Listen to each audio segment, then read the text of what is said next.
कई लोग एक योग देख करके कि हमारे हाथ में तो किसी ने बोला मत्स्य चिन्ह है, वह देख करके बड़े खुश हो जाते हैं।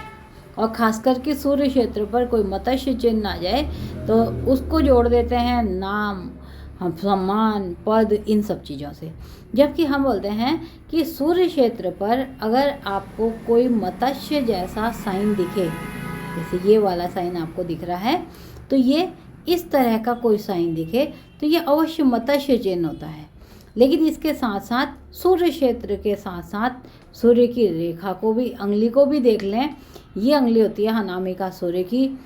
सूर्य जिससे जुड़ा है तो सूर्य पिता से जुड़ा होता है, राज्य से जुड़ा होता है, वहाँ पर जीवन रेखा भी जरूर देख लें। अब पिता भी दो तरह से, एक आप पिता बनेंगे, एक आपके पिता हैं वो। अगर यहाँ पर सब चीज़ें अच्छी हैं तो आपको इस सूर्य क्षेत्र में जो मत्स्य चिन्ह बन रहा है उससे लाभ मिलेगा।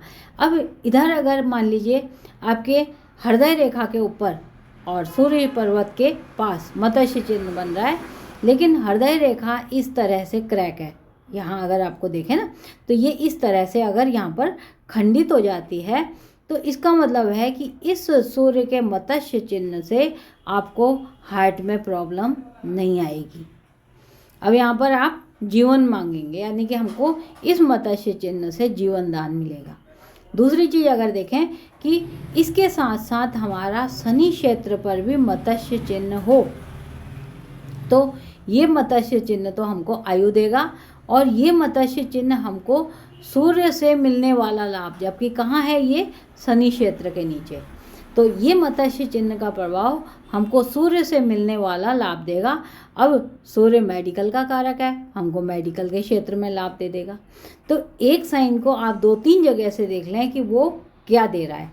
लेकिन अगर यहाँ पर आपका मत्स्य आ गया और आपको मेडिकल में लाभ मिल गया, और जबकि आपकी जीवन रेखा खराब है, ये देखिएगा जीवन रेखा पे यहाँ पर ये इस तरह का एक साइन था, ये खराब है, तो आपको कहीं ना कहीं पिता के स्थान पर पिता बनने में हानि आ जाएगी। इस बात का विशेष ध्यान देना कि जब भी अगर मत्स्य चिन्ह हो और उसका बगल में साइन शनि क्षेत्र पर भी मत्स्य चिन्ह आ जाए, लेकिन जीवन रेखा खराब हो, तो आपको अपने परिवार बनाने में दिक्कत आ जाएगी, क्योंकि शनि भारी मात्रा में धन दे देगा। क्योंकि शनि क्षेत्र पर अगर मत्स्य चिन्ह है तो कुंडली में कहीं ना कहीं पर सशयोग बनता है। सशयोग आता है जब केंद्र का मालिक केंद्र में आ जाए तो सशयोग बनता है। लेकिन ये केंद्र से हमको धन तो बहुत मिल जाएगा, नेम फेम ये मत्स्य चिन्ह दिलवा देगा, पिता स्थान पर पिता बनने में परेशानी आ जाएगी। तो इसके लिए आपको उपाय जरूर करने चाहिए। अगर आपको लगता है कि आपको अपनी कुंडली का या हाथ का गहन विश्लेषण करवाना है तो हमारे नंबर 9829710860 पर संपर्क करें। आपकी कुंडली और हाथ का गहनता से विश्लेषण किया जाएगा।